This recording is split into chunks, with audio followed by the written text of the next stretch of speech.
माजी खासदार डॉक्टर हिना गावित यांनी अक्कलकुवा मतदारसंघातून फुंकले रणसिंग. उमेदवारी दाखल केल्याने राजकारण ढवळले. काँग्रेसचे उमेदवार तथा माजी मंत्री ॲडव्होकेट के सी पाडवी आणि शिंदे गटाचे उमेदवार तथा विद्यमान विधान परिषद आमदार आमचे पाडवी यांच्या समोर तगडे आव्हान उभे करीत अक्कलकुवा विधानसभा मतदारसंघातून भारतीय जनता पार्टीच्या माजी खासदार डॉक्टर हिना गावित यांनी तसेच जिल्हा परिषद अध्यक्ष डॉक्टर सुप्रिया गावित यांनी आज दिनांक 28 ऑक्टोबर 2024 रोजी अपक्ष उमेदवारी दाखल केल्याने या मतदारसंघातील लढत सर्वात लक्षवेधी ठरणारे स्पष्ट झाले. मागील 30-40 वर्षात दुर्गम तालुके असलेल्या अक्कलकुवा आणि दडगाव भागात कोणताही विकास झालेला नाही. यामुळे परिवर्तन घडवायचेच यावर ठाम असलेल्या शेकडो प्रमुख कार्यकर्त्यांच्या आग्रहामुळे ही उमेदवारी दाखल करीत असल्याचे संसदरत्न डॉक्टर हिनाताई गावित यांनी सांगितले. भारतीय जनता पार्टीच्या राष्ट्रीय प्रवक्ता संसदरत्न डॉक्टर हिना गावित यांनी मोजक्या कार्यकर्त्यांसमवेत जाऊन अक्कलकुवा तहसील कार्यालयात 2 उमेदवारी अर्ज दाखल केले.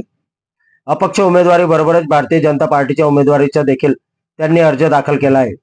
भारतीय जनता पार्टीकडून आपल्या उमेदवारीविषयी काय उत्तर येते याची आपण प्रतीक्षा करीत असल्याचे त्यांनी माध्यमांशी बोलताना सांगितले. दरम्यान जिल्हा परिषदेचे अध्यक्ष डॉक्टर सुप्रिया गावित यांनी अक्कलकुवा विधानसभा मतदारसंघातील उमेदवारीसाठी अर्ज दाखल केला. यानंतर नंदुरबार येथील तहसील कार्यालयात देखील डॉक्टर सुप्रिया गावित यांनी नंदुरबार विधानसभा मतदारसंघातील उमेदवारी अर्ज दाखल केला. भारतीय जनता पार्टीच्या राष्ट्रीय प्रवक्ता संसदरत्न डॉक्टर हिना गावित यांनी 2013 मध्ये राष्ट्रीय नेते मोदीजी आणि राजनाथ सिंग यांच्या उपस्थितीत भारतीय जनता पार्टीत प्रवेश घेऊन त्यांनी निवडणुकीत राजकारणाचा श्रीगणेशा केला होता. त्यानंतर 2014 ते 2019 अशा सलग 2 लोकसभा निवडणुकीत दणकेबाद विजय मिळवून रेकॉर्ड ब्रेक विकास करणाऱ्या खासदार म्हणून लौकिक मिळवला होता. आता त्यांनी अक्कलकुवा विधानसभा मतदारसंघाच्या निवडणूक मैदानात पाऊल ठेवल्यामुळे त्या मतदारसंघातील संपूर्ण राजकीय समीकरणे ढवळून निघाली आहेत.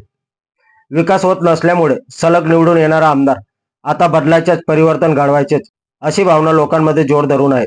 अक्कलकुवा विधानसभा मतदारसंघातून भारतीय जनता पार्टीने डॉक्टर हिना गावित यांनाच उमेदवारी द्यावी हा सूर गेल्या काही महिन्यांपासून उमटत होता. भारतीय जनता पार्टीच्या वरिष्ठांपर्यंत काही पदाधिकाऱ्यांनी याविषयी म्हणणे मांडले होते. अक्कलकुवा आणि दडगाव या दोन्ही तालुक्यात वर्चस्व असलेले अन्य पर्यायी उमेदवार महायुतीकडे नाही. तसेच लोकसभा निवडणूक प्रसंगी अक्कलकुवा विधानसभा मतदारसंघातून डॉक्टर हिना गावित यांनी मोठ्या प्रमाणात मते मिळवले होते. या सर्वांचा संदर्भ लक्षात घेऊन त्यांचा विजय निश्चित असल्याचा दावा समर्थकांनी वरिष्ठांकडे केला आहे. उमेदवारी दाखल करण्याची मुदत अद्याप बाकी असून माघारीची मुदत अजून 3-4 दिवस आहे. या मुदतीत महायुतीकडून उमेदवार बदलायचा निर्णय होईल का याकडे सर्वांचे लक्ष लागले आहे. तथापि अक्कलकुवा विधानसभा मतदारसंघातून डॉक्टर हिना गावित या निवडणूक लढणारच अशी माहिती देण्यात आली आहे. आपल्या परिवर्तन 24 न्यूज साठी प्रवीण चव्हाण, नंदुरबार तालुका प्रतिनिधी. आज मी अक्कलकुवा मतदारसंघ क्रमांक 1 या ठिकाणी 2 उमेदवारी अर्ज भरलेले आहे. पहिला मी भारतीय जनता पार्टीकडून भरला आहे आणि दुसरा अपक्ष असे 2 उमेदवारी अर्ज मी भरलेले आहे. ची वेळ आहे उमेदवारी अर्ज दाखल करण्याची आणि 24 तासामध्ये काही होऊ शकतं. आम्हालाही मिळू शकते ही जागा, कारण ज्यांना आता उमेदवारी या मतदारसंघातून घोषित झाली आहे ते ऑलरेडी आमदार आहे आणि मला असं वाटतं की ते स्वतः आमदार असताना त्यांना पुन्हा विधानसभेत आमदाराचंच इलेक्शन लढवावं. कदाचित पार्टी याच्यावर नक्कीच विचार करेल आणि आम्हाला या ठिकाणी या आमदारकीच्या निवडणुकीमध्ये लढण्याची संधी देईल असा विश्वास मला आहे.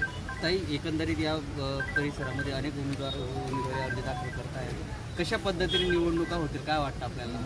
हा मतदारसंघ मी लोकसभेची सदस्य असताना पूर्ण माझ्या लोकसभा मतदारसंघातल्या 6 विधानसभेपैकी सर्वात मागासलेला किंवा सर्वात जास्त अडचणी आणि सोयीसुविधांची कमतरता असलेला हा मतदारसंघ राहिलेला आहे आणि त्यामुळे इथे मी मागच्या 10 वर्षात अनेक विकासाची कामं मी केलेली आहे.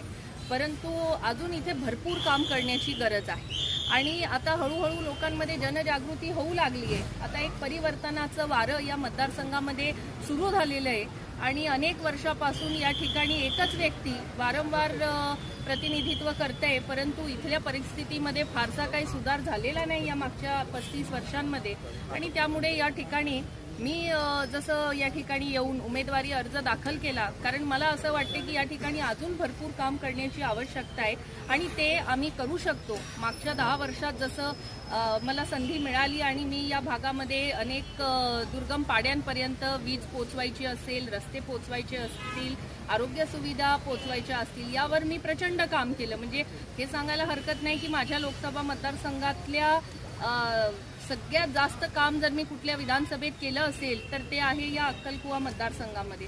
आणि त्यामुळे आताही ही जी जागा आहे ही आम्हाला भारतीय जनता पार्टीने सोडावी अशी आमची सर्व भारतीय जनता पार्टीच्या कार्यकर्त्यांची आणि महायुतीतले अनेक आमचे सोबत जे कार्यकर्ते आहे त्यांची देखील ही इच्छा आहे.